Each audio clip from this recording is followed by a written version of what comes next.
जय हिंद बच्चों, आज हम लोग इटली का एकीकरण पढ़ने जा रहे हैं। तो चलो स्टार्ट करते हैं। सबसे पहले हम जानेंगे कि इटली जो एकीकरण करने जा रहे हैं क्या वो अनेक भागों में बांटा हुआ था जिसको हमें एक करना है। हाँ, इटली वियना सम्मेलन में जब ऑस्ट्रिया की राजधानी वियना में मेटरनिक ने एक सम्मेलन बुलाया, उस सम्मेलन में मेटरनिक ने इटली को 7 भागों में बांट दिया। कितने भागों में बांट दिया? 7 भागों में। पिडमोंट, लोम्बार्डी, वेनेसिया, परमा, मोडेना, टस्करी, सार्डिनिया, नेपल्स और सिसिली, इतने भागों में बांट दिया गया था। और सभी अलग अलग भागों पर ऑस्ट्रिया, कुछ भागों पर ऑस्ट्रिया का, तो कुछ भागों पर फ्रांस का, तो कुछ भागों पर इटली के राजा का, तो कुछ भागों पर पोप का अधिकार था। जिसे एक करने के लिए, इसे ही एक करने के लिए इटली में मेजनी, काउंट काबूर, गेरिबाल्डी, इन सारे लोगों ने प्रयास किया और सफलता भी प्राप्त किया। तो सबसे पहले आज जो क्लास में पढ़ेंगे हम वियना सम्मेलन में जो बांटा गया कितने भागों में और वो किस प्रकार से बांटा गया, और फिर मेजनी ने किस प्रकार उसे एकीकरण करने का प्रयास किया, उसी को डिटेल से पढ़ते हैं। तो सबसे पहले हम जानेंगे वियना सम्मेलन 1815 में कहां बुलाया गया? ऑस्ट्रिया की राजधानी वियना में।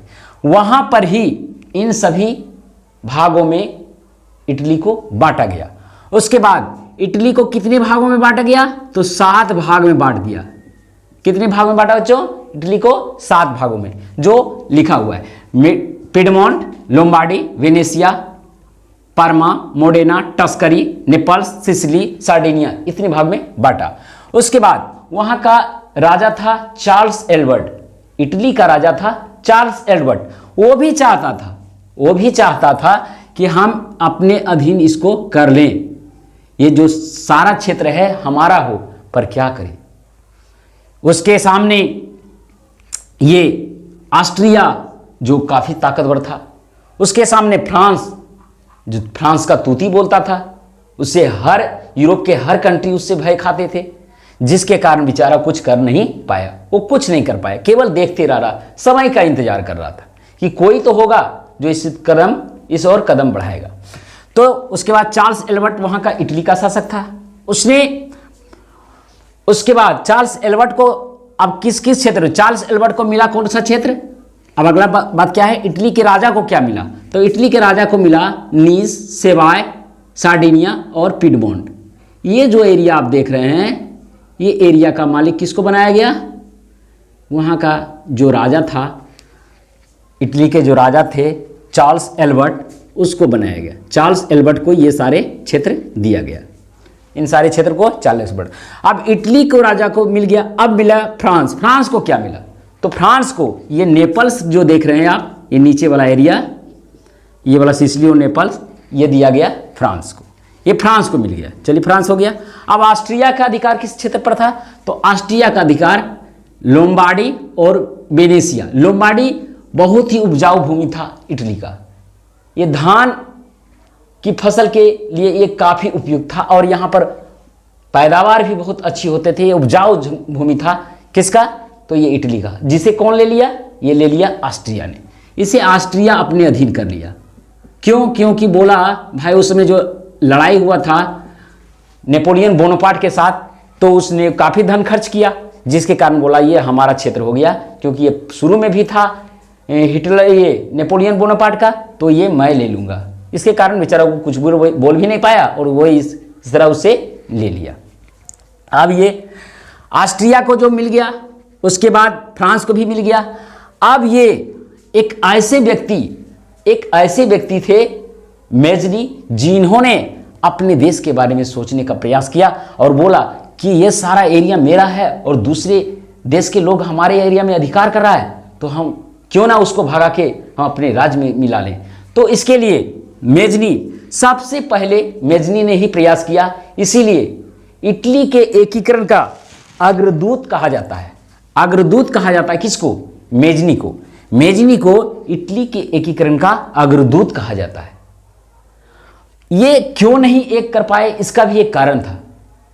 इसका एक कारण था, वो कारण था कि ये गणतंत्र की स्थापना करना चाहते थे, और जबकि वहां का राजा तो राजतंत्र था, राजतंत्र के हितैषी थे, वो राजतंत्र को मानते थे, और ये गणतंत्र का समर्थक था, जिसके कारण ये दोनों में पटरी नहीं खाता था। ये अकेले प्रयास करता था और हार हार के चला जाता था।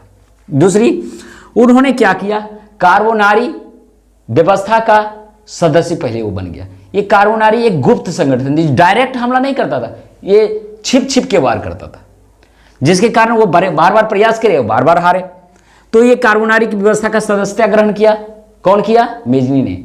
मेजनी ने ही कार्बोनारी व्यवस्था का में गया और उसकी सदस्यता को ग्रहण किया।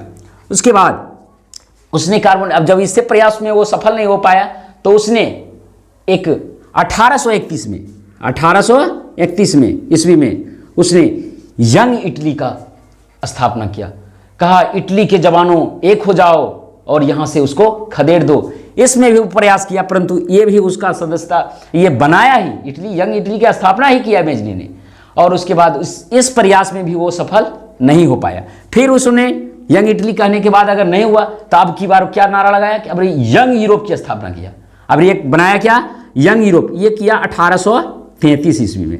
यंग यूरोप की स्थापना कब किया? 1833 ईस्वी में। और ये भी, इससे भी उसको सफलता प्राप्त नहीं हुआ। फिर उसने क्या किया? 1848 ईस्वी में इस बार आक्रमण कर दिया। इस बार 1848 ईस्वी में क्या कर दिया? इस पर आक्रमण कर दिया, एरिया पर आक्रमण कर दिया बिना कुछ सोचे समझे, और फिर वो हार गया। यहां पर आक्रमण किया उसके बाद उसके ऊपर, और फिर वो हार गया। अब क्या हुआ? अब बेचारा पूर्ण रूप से वो हार गए, अब थक हार चुका था, और वो डायरेक्ट जब वहां से आया ले दे के वो भागा। क्यों? क्योंकि जानता था अगर पकड़े जाएंगे तो फिर मेरी बहुत ज्यादा दुर्गति हो जाएगा, उसका तबाही हो जाएगा, इसलिए वो भी वहां से भाग गया। अब इसके बाद अब यहां से टर्न होता है। क्यों? जब चार्ल्स एल्बर्ट के बाद राजा कौन बना? 1852 में विक्टर एमेनुअल। विक्टर एमेनुअल ये द्वितीय कहां का? इटली का राजा बना। ये जब राजा था ये बड़ा थोड़ा सोच वाला था।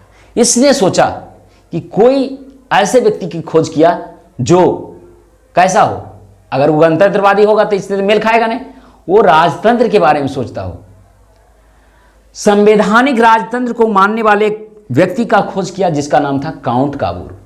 ये काउंट काबूर व्यवहारवादी और कूटनीतिज्ञ दोनों में महारत हासिल था। इसके नेतृत्व में अब अगले क्लास में हम लोग पढ़ेंगे कि ये क्या क्या काम किए जो इटली को एक करने में सफलता, बहुत हद तक सफलता प्राप्त किया। तो आज यहीं तक, जय हिंद।